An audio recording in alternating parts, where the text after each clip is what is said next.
శబ్దాలను వినిపించే చెవులు. మన చుట్టుప్రక్కల ఏం జరుగుతుందో వాటి శబ్దాలను తెలియజేసి మెదడుకు అందజేస్తాయి మన చెవులు. చెవి తప్ప మాత్రమే బయటకు కనబడుతుంది. ఎక్కువ భాగం చెవి తల లోపలే ఉంటుంది. వెలుపల చెవి, మధ్య చెవి, లోపల చెవి అనే 3 భాగాలు ఉంటాయి.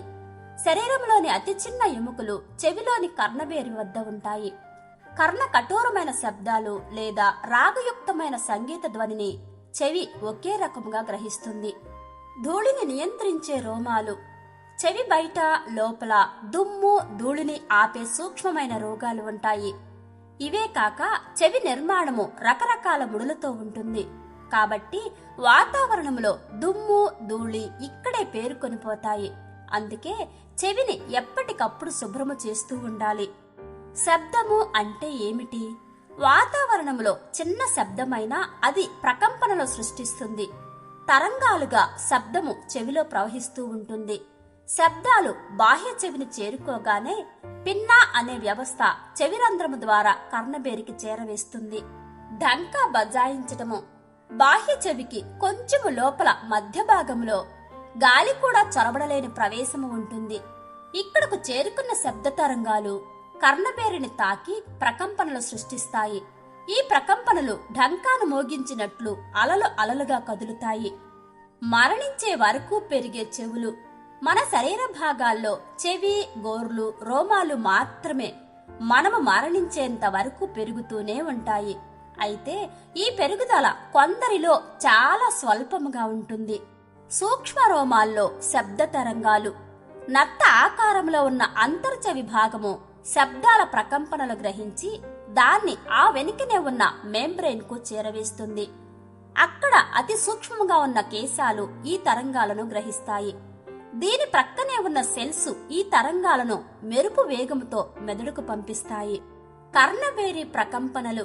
శబ్ద ప్రకంపనలు అలా మధ్య చెవిలో ఉన్న కర్ణబేరిని తాకి తరువాత పలచటి పొరలో ప్రకంపనలు ఏర్పడతాయి.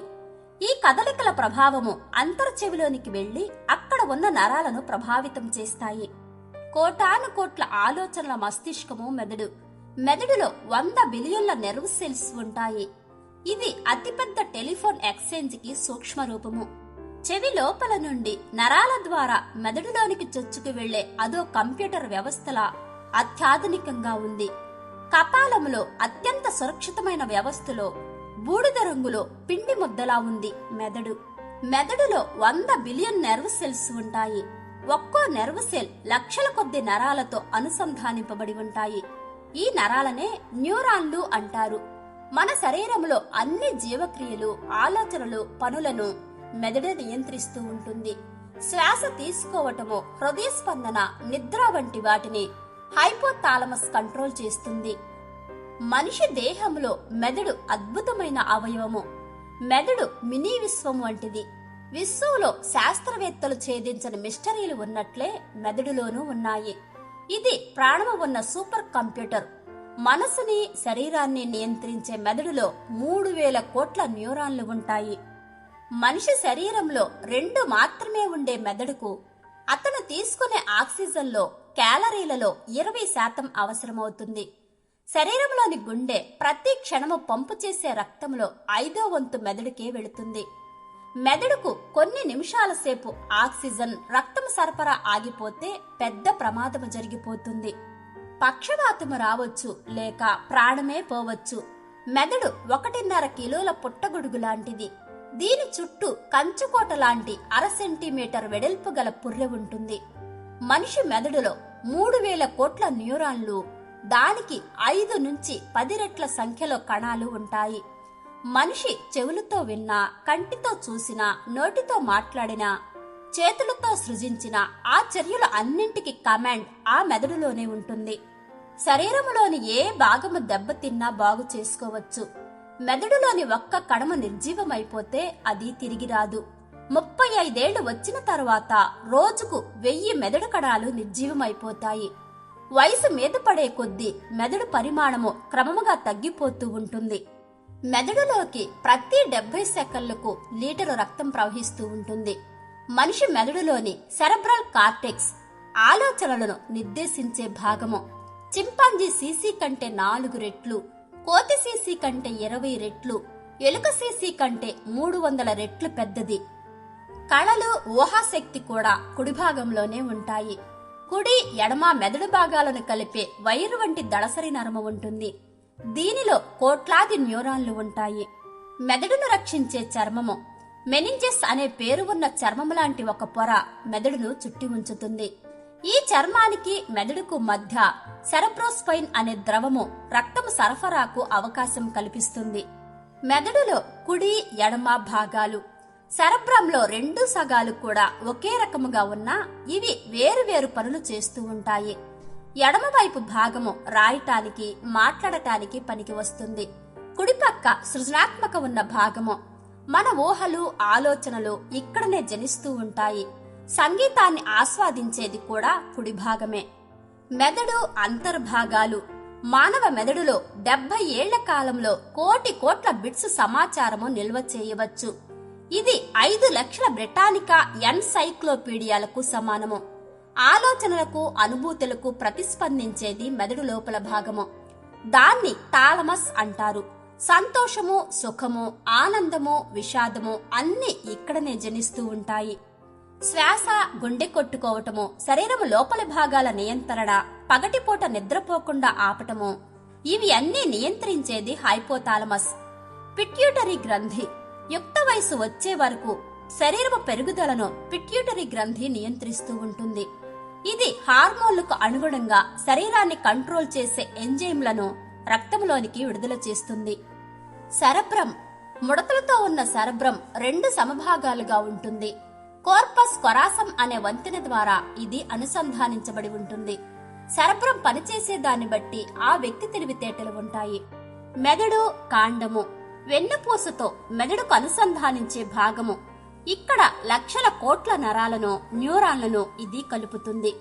ఒక భారీ టెలిఫోన్ ఎక్స్చేంజ్ లో వైర్లు ఏ రకముగా కలపబడి ఉంటాయో ఇక్కడ కూడా అదే వ్యవస్థ కనబడుతుంది. సెరబెల్లం అనగా చిన్న మెదడు. చూడటానికి చిన్న మెదడులాగా కనపడినా ఇది కూడా చాలా పెద్ద పెద్ద పనులే చేస్తూ ఉంటుంది. ఇది మనిషి కదలికలను, బ్యాలెన్స్ ను నియంత్రిస్తుంది. మత్తు పదార్థాలు సేవించినప్పుడు వాటి ప్రభావము నేరుగా సెరబెల్లముకు అందుతుంది. అందుకే మనిషి తూలుతూ నడుస్తూ ఉంటాడు. సెరబ్రోస్పైనల్ ఫ్లూయిడ్. మొత్తం మెదడు ఈ సెరబ్రోస్పైనల్ ద్రావకంలో తేలుతూ ఉంటుంది. ఒక కాఫీ కప్పు పరిమాణంలో ఉండే ఈ ద్రావకము మెదడుకు మేతలాగా ఆరోగ్యాన్ని అందిస్తూ ఉంటుంది. ఇది జ్ఞాపక శక్తిలోనూ కీలక పాత్ర పోషిస్తూ ఉంటుంది. మెదడుకు అవసరమైన పోషకాలు, ఆరోగ్య కణాలను ఇది అందిస్తుంది. అదే రకముగా అవసరం లేని వ్యర్థాలను కూడా తొలగిస్తుంది. వెన్నుపూస, నరాల వ్యవస్థ. దాదాపు 43 సెంటీమీటర్లు ఉండే వెన్నుపూస మెదడుకు ప్రధాన గూఢాచారి. పుర్రె దిగువ భాగంలో ఒక రంధ్రము కనబడుతుంది. ఇది మెదడు నుంచి వెన్నుముకకు అనుసంధానించే మార్గము. మెదడు దిగువ భాగం నుంచి నడుము క్రింది వరకు ఎస్ ఆకారంలో వేలాడుతూ కనబడేదే వెన్నుముక. ఈ వెన్నుముక మధ్య నుంచి కోటానుకోట్ల నరాలు శరీరంలోని అన్ని భాగాలను కలుపుతూ టెలిఫోన్ వైర్లలాగా కలిసి ఉంటాయి. దీన్నే వెన్నుపూస అంటారు. సెంట్రల్ నర్వస్ సిస్టమ్ అని పిలిచే ఈ వ్యవస్థ అత్యంత కీలకమైనది. వెన్నుపూసలో అన్ని సూపర్ ఫాస్టే. శరీరము మొత్తంలో కలిగే స్పందనలను అత్యంత వేగముగా మెదడుకు పంపే వ్యవస్థే సెంట్రల్ నర్వస్ సిస్టమ్. కొన్ని జీవక్రియల నిర్వహణలో వెన్నుపూస స్వతంత్రముగా నిర్ణయము తీసుకుంటుంది. వెన్నుపూస 43 సెంటీమీటర్ల పొడవు, 1 సెంటీమీటర్ మందము ఉంటుంది. మనకు 5 ఏళ్ల వయసు వచ్చినప్పుడు వెన్నుపూస పెరగటము ఆగిపోతుంది. వెన్నుముకకు ప్రమాదము. యాక్సిడెంట్లు, పైనుండి క్రింద పడటము, జారి పడటము వంటి సందర్భాలలో వెన్నుముక దెబ్బతినవచ్చు.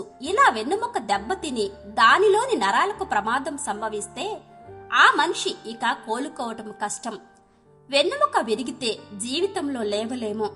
పక్షవాతము వస్తుంది. మెడ దిగువన దెబ్బ తగిలి నరాలు దెబ్బతింటే పారాఫ్లెగియా, నడుము క్రింది భాగంలో పక్షవాతం సంభవిస్తుంది. వెన్నుపూసకు దెబ్బ తగిలితే నరాలు మెదడు నుంచి శరీరాంగానికి సంకేతాలు తీసుకెళ్లలేవు. దీనివల్ల మెదడు ఆజ్ఞాపించిన నరాలు ఆ ఆదేశాలను పాటించవు. కాబట్టి కదల్లేడు. ఒకదాని వెనుక మరొకటి పరుగు. చీమల బారులో ఒక చీమ మరొక చీమకు సమాచారం ఇచ్చినట్లుగా నరాల వ్యవస్థలో న్యూరాన్లు తక్షణము సమాచారాన్ని మార్పిడి చేసుకుంటూ ఉంటాయి.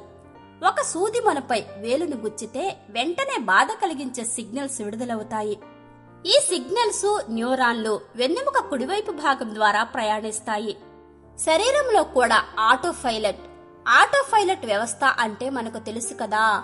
విమానము ఒక నిర్ధారిత ఎత్తుకు వెళ్లిన తరువాత పైలట్ దాన్ని ఆటోపైలట్ లో పెట్టివేసి అవసరమైతే కొద్దిసేపు పేపర్లు చదువుతాడు లేదా రిలాక్స్ అవుతాడు. అంటే విమానాన్ని ఆటోపైలట్ నడిపిస్తుంది. మన శరీరంలో నిద్రపోతున్నప్పుడు ఎక్కువగా ఆటోపైలట్ పనిచేస్తుంది. కొన్ని సందర్భాలలో, ఉదాహరణకు మూత్రము పోయవలసి వచ్చినప్పుడు, మూత్రాశయము నిండిన తరువాత అక్కడ ఉన్న నరాలు మెదడుకు సంకేతాలు పంపుతాయి. మెదడు వాటిని గ్రహించి కళ్ళు, కాళ్ళు వంటి శరీరాంగాలను టాయిలెట్ కోసం వెతకమని పురమాయిస్తుంది. టాయిలెట్ సమీపంలో లేకపోతే ఇప్పుడే వద్దు అన్న సంకేతాలను నరాలకు పంపుతాయి. టాయిలెట్ చేరుకున్న తరువాత పాజిటివ్ గా సిగ్నల్స్ అందటంతో మూత్ర విసర్జన జరుగుతుంది. స్పర్శ ప్రతిక్రియ. మనిషికి 5 రకాల జ్ఞాన సంకేతాలు ఉంటాయి. అవి స్పర్శ, దృష్టి, వినికిడి, ఘ్రాణము అనగా వాసన, రుచి. వీటి ద్వారా తన పరిసరాలలో ఏం జరుగుతుందో కూడా మనిషి తెలుసుకొనగలడు. బాధను తెలుసుకోవటము. బాధ కలిగితే తక్షణమే శరీరము స్పందించి ప్రతిచర్య కోసము మెదడుకు సంకేతమిస్తుంది. ఏదైనా పదునైన వస్తువు శరీరాన్ని తాకి బాధను కలిగిస్తే మెదడు దానికి తక్షణమే దూరం జరగాలి అని సూచిస్తుంది. అబ్బా, నొప్పి. కొన్ని సందర్భాలలో వెన్నుపూస దెబ్బ నొప్పికి సంబంధించిన సంకేతాన్ని గ్రహించి మెదడుకు పంపకుండా అక్కడికక్కడే ఆదేశాలు ఇస్తుంది. దీనికోసము వెన్నుపూసలో బూడిద రంగుతో ఒక ప్రాంతము ఉంటుంది. దీన్నే గ్రే మ్యాటర్ అంటారు. చలి, శీతల పరిస్థితుల కారణంగా ఒక్కొక్కసారి శరీరము చల్లబడి నరాలు చచ్చుబడిపోతాయి. దీనివల్ల నరాలు ఆదేశాలు వెంటనే మెదడుకు అందించలేవు. అందుకే శరీరము మొద్దుపారినప్పుడు మనకు దెబ్బ తగిలినా అంత నొప్పి తెలియదు.